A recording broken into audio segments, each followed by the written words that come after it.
എല്ലാവർക്കും വിനീത നമസ്കാരം. ശ്രീമദ് ഭാഗവതം ദശമസ്കന്ധം അധ്യായം 62, ശ്ലോകം 9, 10, 11, 12, 13, 14, 15, 16, 17. 9 ശ്ലോകങ്ങൾ ഇന്ന് നമുക്ക് നോക്കാം. അഹങ്കാരിയായിട്ടുള്ള ബാണൻ ഭഗവാനോട് പറയാണ്, എന്നെ ഈ 1000 കൈ അങ്ങ് തന്നൂല്ലോ, അതിങ്ങനെ തരിക്കാണ് എനിക്ക് ആരോടെങ്കിലും യുദ്ധം ചെയ്യാൻ. വേറെ ആരെയും അങ്ങേ പോലെ ഇത്ര ശക്തനായിട്ട് എനിക്ക് തോന്നണില്ല. അതുകൊണ്ട് അങ്ങ് തന്നെ എന്നോട് യുദ്ധത്തിന് വരും, നമുക്ക് വരും. എന്റെ കൈ തരിപ്പൊന്ന് തീർക്കാൻ വേണ്ടി. ആലോചിച്ച് നോക്കൂ, അഹങ്കാരം അല്ലെ. ഓം നമോ ഭഗവതേ വാസുദേവായ കൃഷ്ണായ വാസുദേവായ ഹരയേ പരമാത്മനെ പ്രണതക്ലേശനാശായ ഗോവിന്ദായ നമോ നമഃ. ഓം നമോ ഭഗവതേ വാസുദേവായ. ശ്ലോകം 9. കണ്ടൂത്യാനിവൃതേർദോർഭിർയുയുസ്സുർദ്വിഗജാനഹം അന്വയാം ചൂർണയന്നദ്രീൻ ഭീതാസ്തേവി പ്രജുദ്രുവു. എന്റെ ഈ ബലം കൊണ്ട് ആ തരിപ്പ് ഇങ്ങനെ വർദ്ധിച്ചിരിക്കുക എന്റെ കയ്യിന്. അപ്പൊ യുദ്ധം ചെയ്യണം എന്നുള്ള ആഗ്രഹം കൊണ്ട് എന്റെ കൈ തരിക്കണം. അപ്പൊ ഞാൻ പർവ്വതങ്ങളെയൊക്കെ കുത്തിപ്പൊക്കി നോക്കി, ദിഗ്ഗജങ്ങളുടെ പിന്നാലെ പോയി. അവരൊന്നും എന്നോട് എതിർക്കാൻ ശക്തിയില്ലാതെ ഭയപ്പെട്ട് ഓടിപ്പോയി മഹാദേവ. അങ്ങേ കൂടാതെ വേറൊരു യോദ്ധാവിനെ കിട്ടണില്ല എന്ന് പറഞ്ഞത്. അങ്ങേ പോലെ ശക്തനായിട്ട് വേറെ ആരുമില്ല. അതുകൊണ്ട് എന്നോട് യുദ്ധം ചെയ്യണമെങ്കിൽ അങ്ങ് തന്നെ വേണം. അപ്പോഴേ എന്റെ കൈത്തരിപ്പ് മാറുള്ളൂ. അഹങ്കാരത്തോടെ അങ്ങോട്ട് കേട്ടു ഭഗവാൻ. അങ്ങോട്ട് ദേഷ്യം വന്നു. വരം കൊടുത്ത ആളോട് തന്നെ പറയണേ, എന്താ ഒരു അഹങ്കാരം. തച്ഛ്രുത്വാ ഭഗവാൻ ക്രുദ്ധ കേതുസ്തേ ഭജ്യതേ യദാ ത്വദ്ദർപ്പഘ്നം ഭവേൻ മൂഢ സംയുഗം മത്സമേനതേ. പറഞ്ഞു, ഹേ മൂഢ, നിന്റെ ഗൃഹത്തില് ഉയർത്തിക്കെട്ടിയിരിക്കുന്ന ഈ കൊടി, നിന്റെ ഈ കൊടി ഉണ്ടല്ലോ, അത് എപ്പോ പൊട്ടി വീഴുന്നുവോ അപ്പോ എന്നോട് സദൃശനായിരിക്കുന്ന ഒരു വീരൻ നിന്റെ അടുത്ത് വരും. ആ ദിവസം തന്നെ വരും നിന്നോട് യുദ്ധം ചെയ്യാൻ. ആ യുദ്ധം കൊണ്ട് നിന്റെ അഹങ്കാരം എല്ലാം ശമിക്കും. എന്നപ്പൊ ഇത് കേൾക്കുമ്പോഴെങ്കിലും അഹങ്കാരം മാറ്റുക, അതില്ല. അപ്പോഴെന്താ, കൊടിയടയാളം വീഴുമ്പോ ഒരാള് വരുന്നു പറഞ്ഞില്ല, അത് നോക്കിയിരിക്കുക. ആലോചിച്ച് നോക്കൂ, മൂഢത്വം. ഇത്യുക്ത കുമതിർ ഹൃഷ്ട സ്വഗൃഹം പ്രാവിശൻ നൃപ പ്രതീക്ഷൻ ഗിരിശാദേശം സ്വവീര്യനശനം കുധി. ശ്രീ ശിവബ്രഹ്മർഷി പറഞ്ഞു, ഹേ രാജാവേ, മൂഢതയുടെ ശക്തി നോക്കൂ.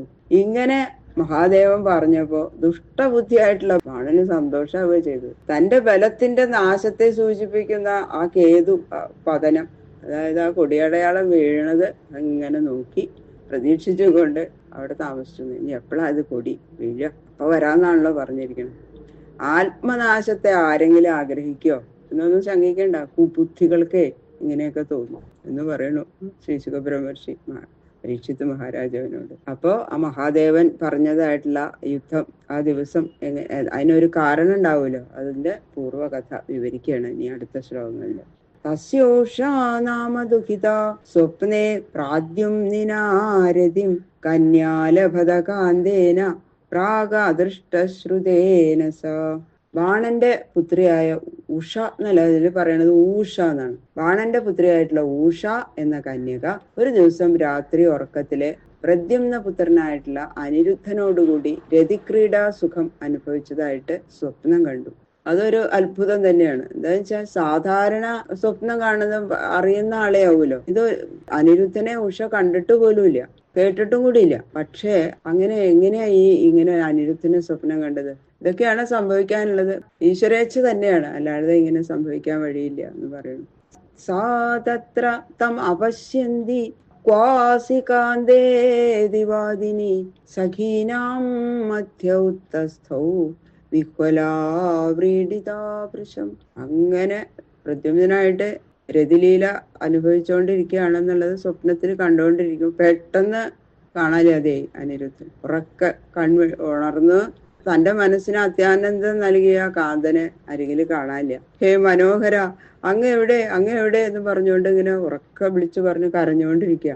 അപ്പൊ ഒരു കന്യകയ്ക്ക് ലജ്ജ ഉണ്ടാവൂല, അതൊന്നും ഇല്ലാതെ ഇങ്ങനെ പെട്ടെന്ന് ഉണർന്നപ്പോഴാ ഇങ്ങനെ പറയണത് കേട്ടപ്പോ സഖികമാരൊക്കെ അവിടെ ഇരിക്കുന്നുണ്ട്.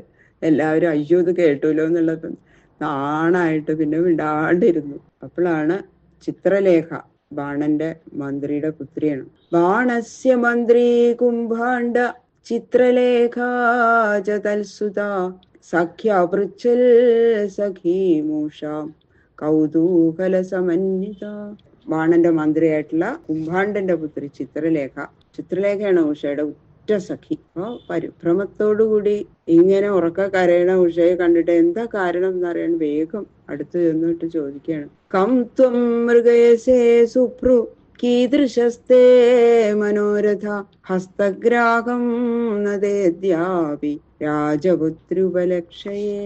ഏ സുന്ദരിയായിട്ടുള്ള രാജകുമാരി, നിന്റെ വിവാഹം ഒന്നും കഴിഞ്ഞിട്ടില്ലല്ലോ, നിനക്ക് ഭർത്താവില്ലല്ലോ, നിന്റെ വിവാഹം കഴിയാത്ത നിനക്ക് എങ്ങനെയാ ഭർത്താവ് ഉണ്ടായത്? ഇന്നേ വരെ ഞാൻ നിന്റെ ഭർത്താവിനെ കണ്ടിട്ടില്ലല്ലോ, നീ ആരെയാ തിരയണത്? എന്താ നിന്റെ മനോരഥം? എന്താ നിനക്ക് പറ്റിയത്? ഹായ് എന്ന് പറഞ്ഞു ചിത്രലേഖ ഉഷോട്.